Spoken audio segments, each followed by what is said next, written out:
So you're on the up and up now? That's a yes. That's definitely a yes. One, I'm too old to go back to prison. Health conditions. And I'm tired. I'm a tired man. And that answer is a yes. I've had it. You know, that's why we're doing this. Let's do something legit. Let's come with a guy like yourself that's a legitimate man, at least on the surface to us. Who knows? You might have some demons in your pocket. You might even have a body under your belt. Who really knows? You know, you're an African-American. Anything's possible. You know, that's funny. And half Cuban. Who knows? Right? Maybe you're part of Fidel's crew. We don't know. But for the most part, we know you're an honest guy with a great background. And we feel our story should be told, and should be told to youngins. This is not the way to go. And that's the first thing I would tell them. Don't look at the glorious things you see on TV. Don't watch the Goodfellas and the Donnie Brascos and the guys in the nightclubs and drinking and diamond rings. What do you make of that? And I'm glad you kind of teased me about being black and we don't know what's in your background. I know that was all tongue in cheek, but of course it was. But when Alexis and I were talking on the way over here, how mafia life and gangster life has been glorified in this country, not just in this country, right? In the world, it's been glorified with the movies, right? And I said to her, I find it interesting that crimes committed by people who look a certain way is more acceptable than crimes committed by people who look another way. Now you said way back when that you were attracted to the bling, the lifestyle, the money, the clothes. That's no different from your boy Toast in a different neighborhood, running a different hustle. It might have been similar to you. It might have been some other things. But you have people coming from whatever their prejudices are will look at two different people and say, that crime is disgusting and those people are animals. And those people, that's exciting. Why? Because we go to church on Sunday and confess our sins? Because we turn around and have Sunday meals with our family? Because we turn around and have all these big parties at weddings and we love our kids and we'll do charity events?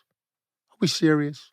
Oh, but my good brother, he robbed 33 banks. Okay, and he did like 28 years total over his lifespan. But that's a black guy robbing But that's a black guy robbing the bank, isn't it? Yeah. So he's a bad guy. Yeah. And what about his guys slinging all that dope on the street? Him taking me through the darkest neighborhoods in Baltimore, saying to me, look at these kids, 12, 13, 14 years old, out there carrying and slinging shit. Funniest, not a funny, it's not funny, Angelo. Change it. Sad. I'm in Lewisburg Penitentiary, waiting to go to one of my institutions. I actually think I was going to FCI McKean, and that was a holding facility, the penitentiary. And they asked me, hey, you want to work for a few days in the laundry? I said, okay, what do you want me to do? Just hand out the clothes to the guys coming in. And there was a young brother that came up to the window. I said, oh, you can't be more than a size medium. What are you doing here? How old are you? He said, I'm going to be 18. What happened? He says, well, I just got sentenced. Sentenced to what? Triple life. Triple life. For what? Murders. Rioting in the streets of Washington, D.C., killing other drug dealers. I said, how old were you? 15, 16, 17. I looked, my heart went out to this kid. He has no idea what he's facing. Right. You know, and here you are, coming into Lewisburg Penitentiary, going to be 18 years old next week, facing triple life. Already been sentenced. Done, finished, over. Lights out. Rest of his life, he'll be in Lewisburg Penitentiary or one of the penitentiaries. Probably even send him to, who knows, maybe one of the big facilities.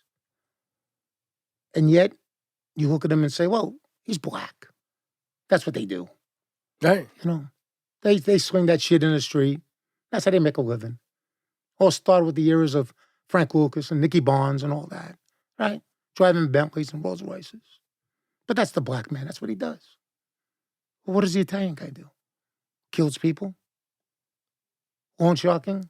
Takes down innocent people? Takes over businesses? What makes him any better? Oh, wait a second.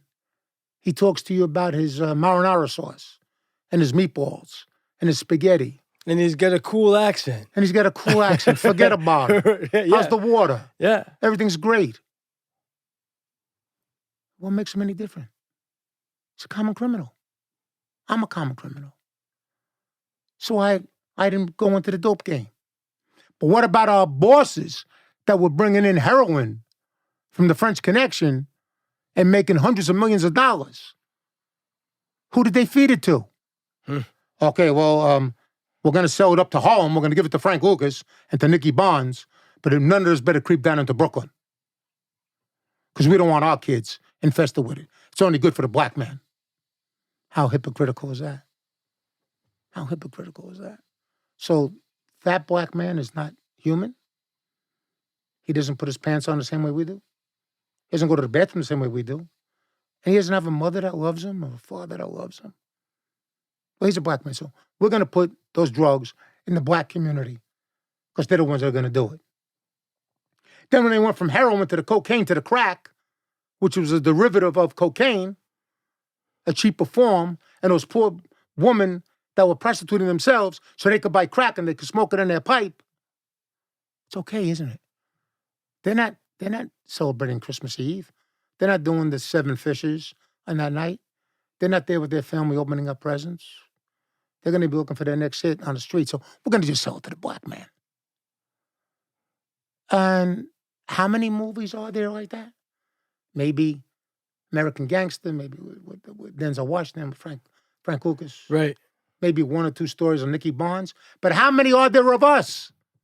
From Goodfellas to Casino to the Donnie Brasco story to over the years. It makes it look fun. Makes it look like it's fun. Yeah. Because we're respectful. We say please and thank you. We don't talk Ebonics, do we?